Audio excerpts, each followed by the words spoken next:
ತಮಿಳುನಾಡಿನಲ್ಲಿ ನಡೆದಿರುವಂತಹ ರಾಜಕೀಯ ಕ್ಷೇತ್ರದ ಬೆಳವಣಿಗೆ ನೋಡ್ತಿದ್ರೆ ಫುಲ್ ಖುಷಿ ಆಗುತ್ತೆ. ಬಿಕಾಸ್ ಆಫ್ ಹೊಸ ಪಾರ್ಟಿ ಬಂದಿದೆ, ಹೊಸ ವ್ಯಕ್ತಿ ರಾಜಕೀಯ ಕ್ಷೇತ್ರಕ್ಕೆ ಎಂಟ್ರಿ ಕೊಡ್ತಾ ಇದ್ದಾರೆ ಅಂಡ್ ಹೊಸ ರೀತಿ ಆಡಳಿತ ಶುರುವಾಗತ್ತೆ ಅಂಡ್ ಅದೆಲ್ಲ ಖುಷಿ ವಿಚಾರ. ಆಕ್ಚುಲಿ ನಾವು ಎಕ್ಸ್ಪೆಕ್ಟ್ ಮಾಡ್ತಿರೋದು ಇದೆ ಪ್ರಸ್ತುತ ಸಮಾಜದಲ್ಲಿ. ಏನು ರಾಜಕಾರಣಿಗಳು ರಾಜರ ಆಳ್ವಿಕೆಯನ್ನ ಸ್ಟಾರ್ಟ್ ಮಾಡ್ಕೊಬಿಟ್ಟಿದ್ದಾರೆ. ಇದೆಲ್ಲ ತೊಲಗಿ ಪ್ರಜೆಗಳಿಂದ ಪ್ರಜೆಗಳಿಗಾಗಿ ಪ್ರಜೆಗಳಿಗೋಸ್ಕರ ಇರುವಂತಹ ಸರ್ಕಾರಗಳು ಆಡಳಿತವನ್ನು ನಡೆಸಬೇಕು. ಆದರೆ ಪ್ರಸ್ತುತ ದಿನಗಳಲ್ಲಿ ನೋಡ್ಬೋದು ರಾಜಕಾರಣಿಗಳು ರಾಜಕೀಯ ಹೆಸರಲ್ಲಿ ಜನರನ್ನ ಲೂಟಿ ಮಾಡೋಕ್ಕೆ ಶುರು ಮಾಡಿಬಿಟ್ಟಿದ್ದಾರೆ. ಅಂಡ್ ಲೂಟಿ ಅನ್ನೋಕ್ಕಿಂತ ತಾನು ತಲೆಮಾರಿಗಾಗೋಷ್ಟು ದುಡ್ಡನ್ನ ದೋಚಕ್ಕೆ ಶುರು ಮಾಡಿಬಿಟ್ಟಿದ್ದಾರೆ. ಅಂಡ್ ಇಲ್ಲಿ ಪ್ರಜೆಗಳ ಯೋಗಕ್ಷೇಮಕ್ಕಿಂತ ತನ್ನ ಯೋಗಕ್ಷೇಮವನ್ನ ನೋಡ್ಕೊಳ್ಳೋದ್ರಲ್ಲೇ ರಾಜಕಾರಣಿಗಳು ಬ್ಯುಸಿ ಆಗ್ಬಿಟ್ಟಿದ್ದಾರೆ.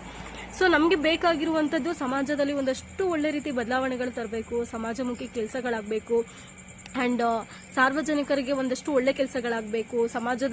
ಸಮಾಜ ಅನ್ನೋದು ಒಳ್ಳೆ ರೀತಿ ಬದಲಾವಣೆಯನ್ನ ಕಾಣಬೇಕು. ಅದಕ್ಕೆ ಒಂದಷ್ಟು ಒಳ್ಳೊಳ್ಳೆ ಕ್ಷೇತ್ರಗಳ ಒಳ್ಳೊಳ್ಳೆ ರಾಜಕಾರಣಿಗಳ ಅವಶ್ಯಕತೆ ಇದೆ. ಹಾಗೆ ಅಲ್ಲಿ ರಾಜಕಾರಣಿಗಳು ಅನ್ನಕ್ಕಿಂತ ಒಂದ್ ರೀತಿಯಲ್ಲಿ ಸಮಾಜಕ್ಕೆ ಸೇವೆ ಸಲ್ಲಿಸೋರು ಅಂತಾನೂ ಹೇಳ್ಬೋದು. ಅವರು ರಾಜಕೀಯ ಕ್ಷೇತ್ರದಲ್ಲಿ ಸಾರ್ವಜನಿಕರಿಗೆ ಒಂದು ಒಳ್ಳೆ ಸೇವೆ ಕೊಡುವಂತಹ ಉದ್ದೇಶದಿಂದ ರಾಜಕೀಯ ಕ್ಷೇತ್ರಕ್ಕೆ ಬಂದ್ರೆ ಆ ಒಂದು ರಾಜ್ಯ ಆಗಿರ್ಬೋದು, ದೇಶ ಆಗಿರ್ಬೋದು ಅಭಿವೃದ್ಧಿ ಆಗ್ತಾ ಹೋಗುತ್ತೆ.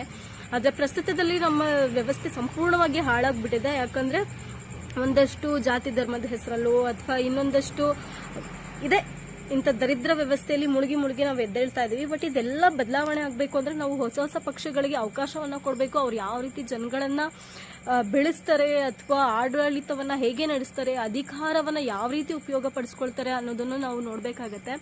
ಅಂಡ್ ನಮ್ಮಲ್ಲಿ ಪ್ರಜಾಕೀಯ ಅನ್ನೋದು ಕೂಡ ಒಂದು ಹೊಸ ಪಕ್ಷ ಬಂದಿದೆ. ಬಟ್ ಏನಂದ್ರೆ ಎಲ್ಲ ಏನೋ ಅಂದ್ರೆ ಪ್ರಚಾರ ಅನ್ನೋದು ಕಡಿಮೆ ಆಗ್ತಿದೆಯೋ ಅಥವಾ ಏನು ಅಂತ ಗೊತ್ತೇ ಆಗ್ತಿಲ್ಲ.